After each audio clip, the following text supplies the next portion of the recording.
네, 오전 10시 운명의 시간이었습니다. 한날 한시 여야 5당이 동시에 의원총회를 열었습니다.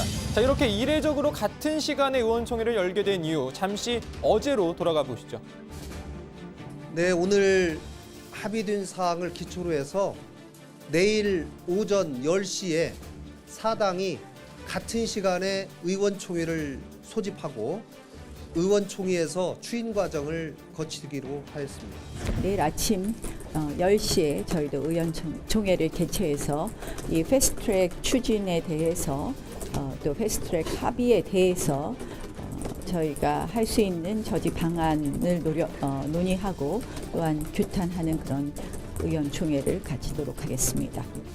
네, 이렇게 된 겁니다. 그러니까 민주당과 바른미래당, 민주평화당, 정의당은 어제 원내대표 간 합의한 이 패스트트랙 안건 내용을 추인하기 위해서 또 한국당은 이 패스트트랙을 막기 위해서 각각 의원총회를 연 겁니다. 자, 그렇다면 각 당 오늘 의원총회 분위기 어땠을까요? 자, 우선 이 합의안 내놓은 여야 사당부터 보시죠. 먼저 민주당입니다. 민주당은 만장일치로 합의안을 추인했습니다. 여러 가지 아쉬운 점이 많이 있습니다만 그보다 더 중요한 의미는 그건 사당이 정치적으로 합의를 이뤘다는 것이 더 중요한 의미를 갖는다고 봅니다. 배가 묻혀 있을 때는 움직이질 못합니다. 배가 일단 바다에 들어가야 그 다음부터 방향을 잡고 움직일 수가 있습니다.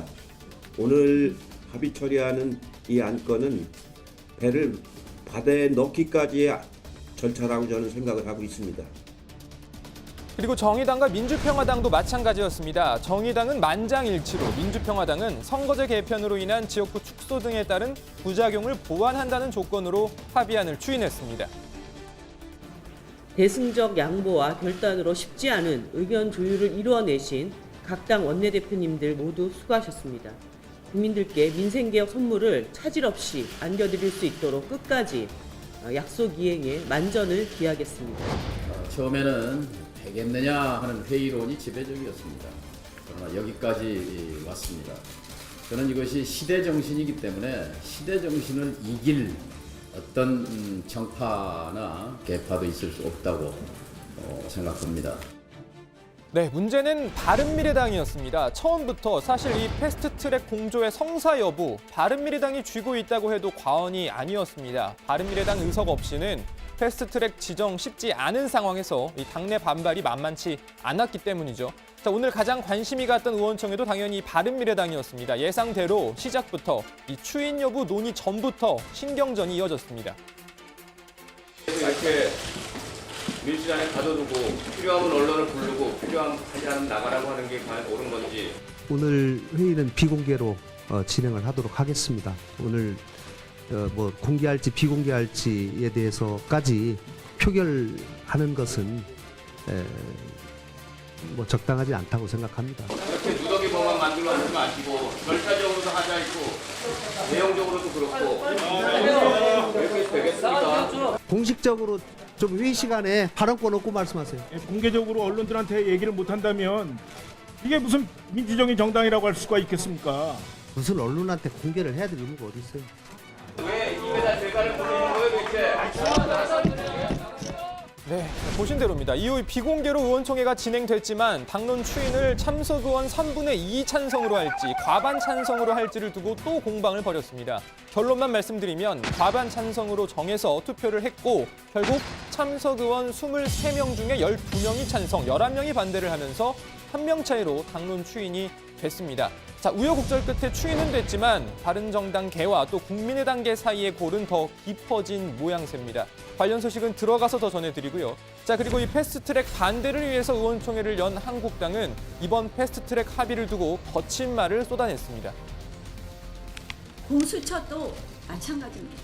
법원과 검찰과 경찰의 권력을 청와대 마음대로 하겠다는 것입니다.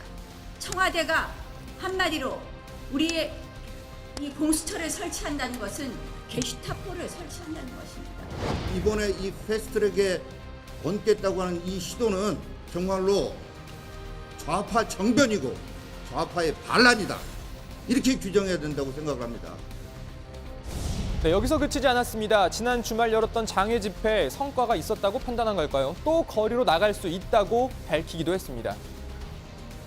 거리로 나서야 한다면 거리로 나갈 것이고 청와대 앞에 천막을 치고 농성을 해야 한다면 그렇게 할 것입니다.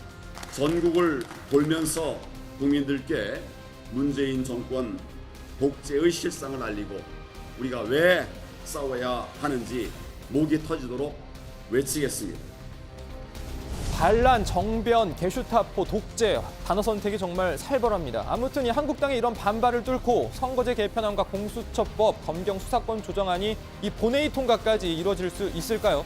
자, 일단 1차 관문은 국회 소관 상임위입니다. 선거제 개편안은 정개특위 또 공수처법 등은 사개특위에서 통과가 돼야 합니다. 제적의원 5분의 3 이상이 찬성을 해야 하는데요. 각각 18명의 의원들이 소속돼 있습니다. 그러니까 최소 11명 이상이 찬성을 해야 하죠. 정개특위부터 한번 보시면 심상정 위원장을 포함해서 민주당, 정의당, 민주평화당 소속이 10명입니다. 그리고 바른미래당 의원이 2명입니다. 사개특위도 보시죠. 자, 이상민 위원장을 포함해서 민주당, 민주평화당 소속이 9명, 정의당 소속은 없고요.